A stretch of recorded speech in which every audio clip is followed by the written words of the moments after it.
Welcome to part 3 of the Vatican Museums. The Hall of the Chariot was designed by the architect Giuseppe Camperizzi. This hall depicts scenes from the athletic competitions and circus games, which include discus throwing, wrestling, and chariot races. The Vatican Museums display works from the immense collection amassed by the Catholic Church and the papacy throughout the centuries, including several of the most well-known Roman sculptures and most important masterpieces of Renaissance art in the world. The museum contained roughly 70,000 works, of which 20,000 are on display. Pope Julius II founded the museums in the early 16th century. In the Vatican Museums, there are 24 galleries or rooms in total. The Gallery of the Tapestries can be divided in two, with the tapestries on the left as you enter depicting scenes from the life of Christ, and the tapestries on the left show the life of Pope Urban VIII. There are 12 Raphael tapestries depicting the life of Christ. They are hung in chronological order. 3 of these tapestries are quite disturbing, showing us the massacre of the innocents. These tapestries show detailed scenes of mothers trying in vain to save their newborn babies as they're snatched away and killed. According to the Bible, the murders took place under the orders of King Herod, who had learned that the Messiah King was born. Looking at this ceiling, you'll most likely presume it's a sculpted relief, but it is completely flat. The Gallery of Maps spans almost 600 feet, showing Italian regions, the Italian peninsula, the neighboring Italian islands, and Papal territories. These painted maps were created hundreds of years ago, but they are said to be over 80% accurate to this day. The gallery explains many details of Italy in the 16th century. The painted maps of Italy, based on drawings by friar and geographer Ignazio Danti. It took Danti 3 years to complete the 40 panels that make up the Gallery of Maps. Considering the Apennines as a dividing element, the regions bathed by the Ligurian and Tyrrhenian seas are depicted on one wall. The vault of the Gallery of Maps is also painted with miraculous episodes that took place in the region in question, whose map is drawn on the walls. In this way, the project wanted to represent Italy as a territory to which divine grace has been granted. It should be noted that the geographical references that we know today, the North and South, were not valid in the 16th century. Therefore, it is normal if some maps are turned upside down. The ceiling is also stunning. It is so impressive that it has been mistaken for the Gallery of Sistine Chapel. The ceiling itself tells the story of important historical events from each region of Italy as you walk down the room. The Mannerist artists were considered late Renaissance and pre-Baroque art.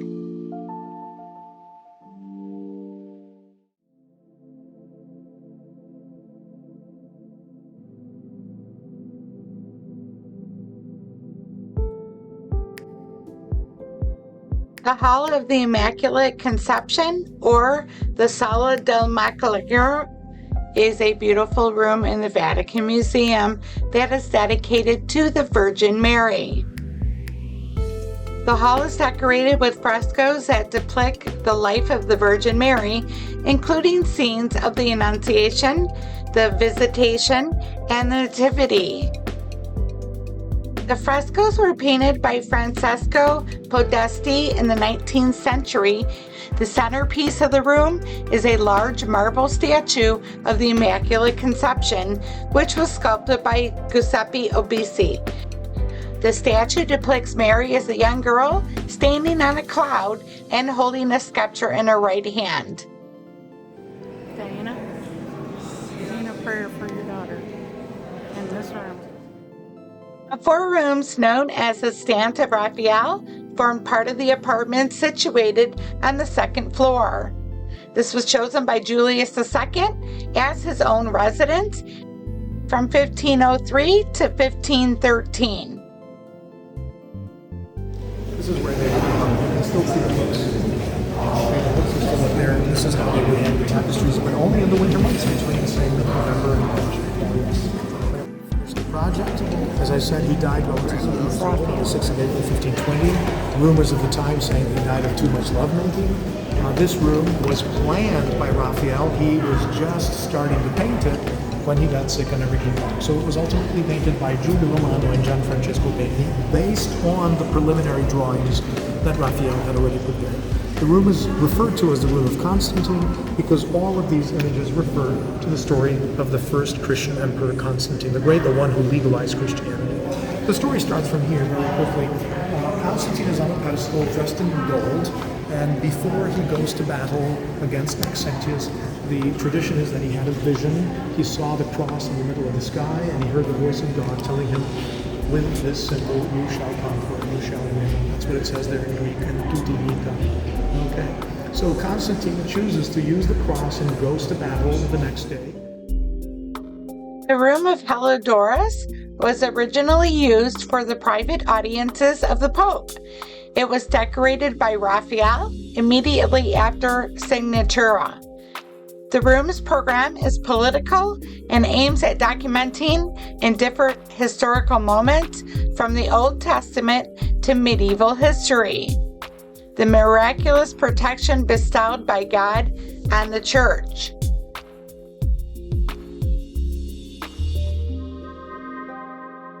The walls of the Signatura revisit the Old Testament. Here you'll find the School of Athens, the dispute over the Most Holy Sacrament, the Parenosis, and the cardinal and theological virtues and the law. And the ceiling is divided into 4 sections dedicated to each of the faculties of the Spirit: philosophy, theology, poetry, and justice. Here's one thing I really didn't care for. But I did love the mosaic floors. They were beautiful.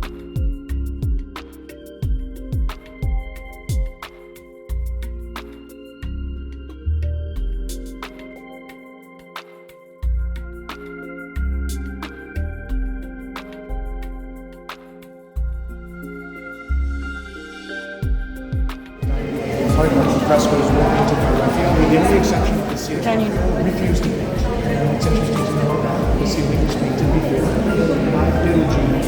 And Perugino was Raphael's teacher. He's the mentor. So Raphael, out of the founders, more famous fresco is this one here, which is called the Fire in the Marble, where we see in the background the facade of the old St. Peter's Basilica. So if you ever want to know what it looks like, well, we do have some images of it. And this is before it was put into production, while it was being built. We see the scene of Aeneas, the fires of Troy, and the miracle of Belvedere IV, who with a simple blessing extinguishes the fire in the Borg of the world.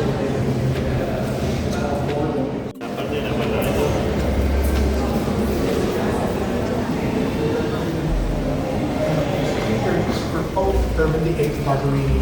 We saw these tapestries with the bumblebees, remember? You can see his coat of arms with the 3 bumblebees on the corners. The entire beautiful chapel was only reserved for morning prayers. The altar, behind which we have a fresco by Pietro da Cortona, the deposition of Christ, and then the walls are added with real gold thread. Okay, this is 20 pounds of gold on all the walls, about 10 kilos. 20 pounds of gold on the walls, just in this room. Scary. Sorry? Huh? Those cupids are really scary.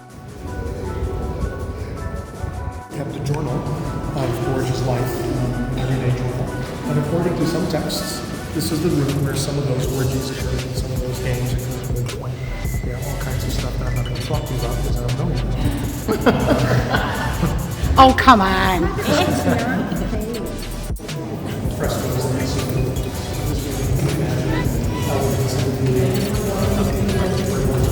This is the antechamber to the bedroom. So this is a very intimate part of the bedroom. Typically people do not use. It's only the members of the family and closest associates. As far as the only way they will fade is if there's constant direct sunlight. Okay. The electromagnetic wavelengths of the visual spectrum onto infrared. So, Borgia died in this room, and I can tell you how. And breathing issues, because I'm having a breathing issue right now.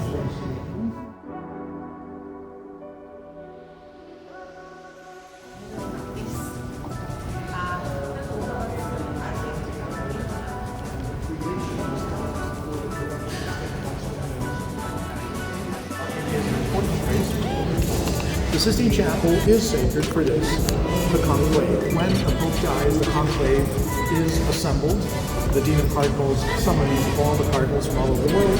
They come into the Sistine Chapel and they are escorted by the Swiss Guard, as you can see in these pictures, and they enter the chapel and they sit and debate and cast votes to elect the pope. That's why this is done. Okay? They're locked in there. That's why it's called conclave, because the master of ceremonies locks the doors within the chapel, and the Swiss Guard seals the doors from outside. So nobody goes in, nobody leaves during the voting procedures during the day. They do take an oath. They promise that they will never reveal what happens in conclave. So it is a secret. No one knows. For all we know, they could be playing poker and the winner becomes pope. Maybe not. Maybe it's Monopoly. Poker. The only way they can tell us whether a pope was elected or not is this. This is a furnace that is only assembled for the conclave. You're not going to see it. They disassemble it after the conclave is over. All right? This is what it looks like. And the smoke, when it comes out, if this is what you see, which you can see more than once, the black smoke tells you no pope was elected. You can see it over and over and over again until finally you see the white smoke, which means the pope was elected. Now the smoke does not tell you who was elected. It just tells you the pope was elected, but you have to wait until he comes out of St. Peter's balcony to bless the people. And this is, of course, a picture of the latest conclave in 2013 when Francis was elected. The people that gather in St. Peter's Square are a multitude. The square can hold up to 220,000 people, so there's no stadium that can hold that many people. And, of course, lose you. It's the other way around. You will lose me. And you don't want to lose me. Because then Alright, so when you get into the chapel, you'll see the fence for out today. I'll be behind this fence. I'll be waiting for you. Alright, just about 10 minutes. Go right ahead. No pictures.